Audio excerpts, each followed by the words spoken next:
সত্যি কথা বলতে গেলে শীতলা পুজো যখনই আসে তখনই যেন ছোটবেলার কথা খুব বেশি করে মনে পড়ে যায়।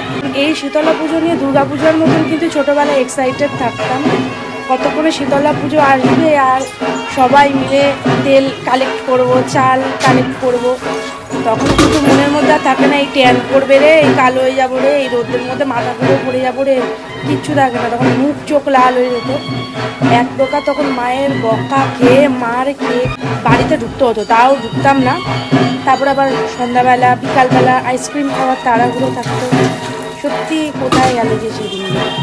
আজকাল বাচ্চাদেরও দেখি না সেরকমভাবে তেল চাল নেওয়ার জন্য কাড়াকাড়ি লেগে যায়।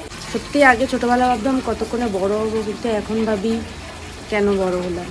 মা এই জায়গাটাকে পুরো ধুয়ে দিল, এই জায়গাতেই কিন্তু কুলোটা রাখবে।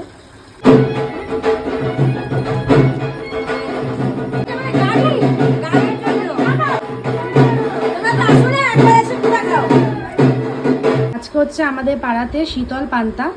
তো দেখাও মা, আজকে তুমি কি কি মেনু করেছো লাঞ্চে? দেখো আজকে আমাদের এখানে শীতল পান্তা ভাত, কালকে রাত্রে রান্না করেছি, আজকে জল ভাত খাবো।